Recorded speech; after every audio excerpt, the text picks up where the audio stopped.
Salut les amis, j'espère que vous allez bien. On se retrouve pour le journal du football avec donc PGOM et oui encore un énième épisode. Mais là c'est Neymar qui aurait proféré des insultes racistes.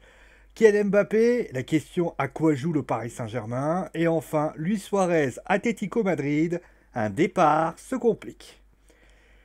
Ah, je vous le dis, décidément, on n'en a pas fini avec cette histoire PGOM. On était sur Alvaro González.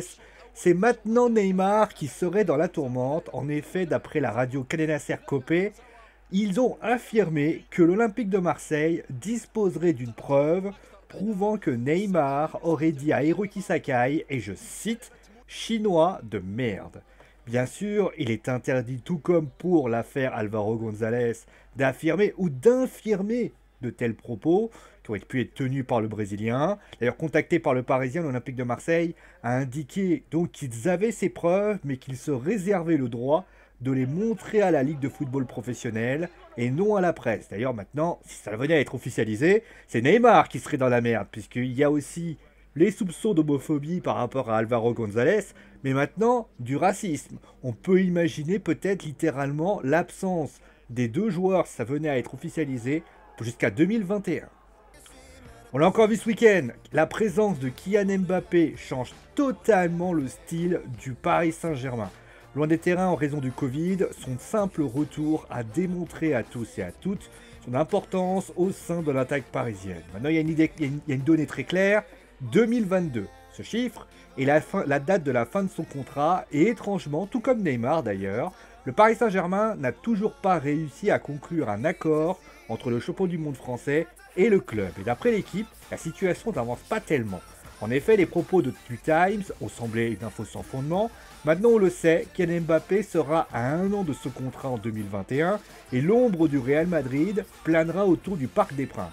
Maintenant, une donnée pourrait faire hésiter le clan Mbappé, Luis Ferrer. Par ce départ, le club de la capitale perd le principal contact entre le clan Mbappé et donc pourrait créer un léger conflit entre les deux parties. Maintenant, cela n'est sans doute pas la cause principale de cette lenteur. Il se pourrait simplement que Kylian Mbappé veut prendre son temps, ou qu'il attend la décision de Neymar, ou tout simplement qu'il ne veut pas prolonger. En tout cas, le temps presse pour le Paris Saint-Germain. 2022 arrive très vite. Certains diront que si Gareth Bale a pu partir, il serait quasiment facile pour Luis Suarez de partir. Bon, ça reste de la théorie malheureusement. En effet, si la Juve a passé son chemin en raison des soucis de passeport, d'ailleurs la justice italienne s'est saisie de ceci par rapport à de l'escroquerie, clairement on était là. En effet, il se dit qu'on aurait donné des passeports à l'Uruguayen par complaisance, et c'est pas très bien. Maintenant, cela n'est pas le sujet. Si Luis Suarez veut partir, l'Atlético Madrid serait prêt à le récupérer. Maintenant, le FC Barcelone n'est absolument pas motivé à l'idée de laisser son joueur libre à un concurrent direct et donc réclame qu'il paye le prix exigé.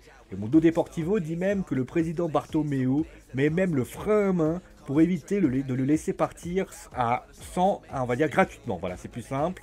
Mais clairement, Luis Suarez n'est pas très content et il se dit qu'une conférence de presse devrait avoir lieu avec notamment l'international uruguayen. En tout cas, ce revirement de situation pourrait profiter à Edinson Cavani qui pourrait finalement se retrouver Cochoneros à sa place.